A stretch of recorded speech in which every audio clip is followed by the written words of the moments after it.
À quelques kilomètres de Turin, dans la vallée de Susa, près de Capri, se cache l'un des sanctuaires les plus connus au monde du design automobile, la société Bertone, du nom de son célèbre fondateur et carrossier Giovanni Bertone. À l'intérieur de ces bâtiments plutôt austères, à l'abri des regards indiscrets, se trouvent les bureaux d'études et de recherche. Impossible d'y pénétrer avec une caméra, vous l'aurez compris, les projets en cours sont secrètement gardés. En effet, c'est ici que naissent les idées les plus modernes et les plus futuristes en matière de style et d'esthétisme. Car du simple concept qui préfigure l'élaboration de la voiture couchée sur une simple feuille de papier blanc à la réalisation concrète de ce même véhicule, les étapes et les motivations sont nombreuses.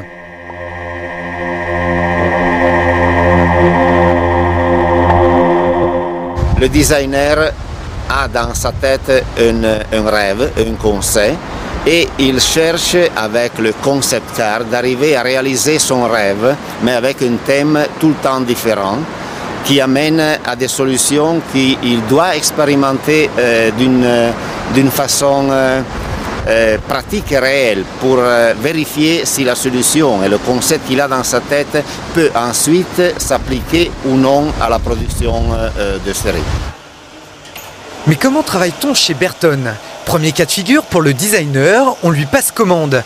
Il n'est pas rare en effet qu'un constructeur voulant par exemple lancer une nouvelle voiture fasse appel à son savoir-faire et lui confie ainsi la future réalisation de son véhicule, comme cette Fiat Barchetta produite en petite série dans les usines de production Bertone.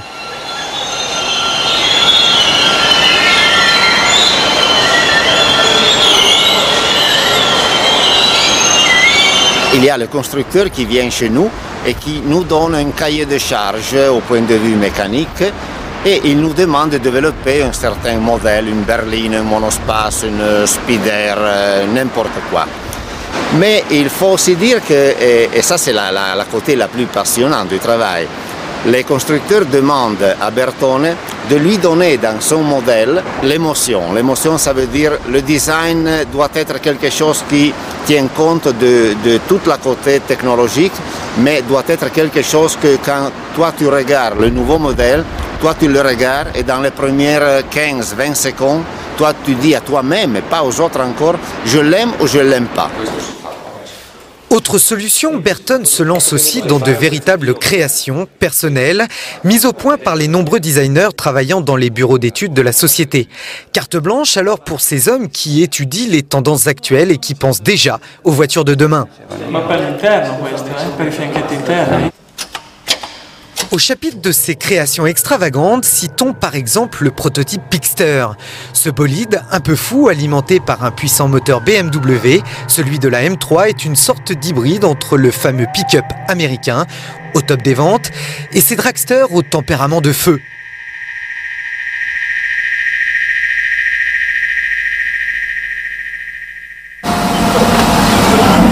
Ce Pixter est un savant dosage entre rêve et réalité, un résumé réussi de la philosophie Bertone, bref, un concept élaboré avec une totale liberté. On est tellement libre que parfois, pour garder notre liberté, on ne demande même pas au constructeur d'avoir la mécanique. On achète la mécanique directement sur le marché, le moteur, une voiture, et à partir de là, on fait notre travail. Seulement à la fin, pour des raisons de fair play, on dit au constructeur qu'on a fait un prototype, une voiture sur la base de son mécanique.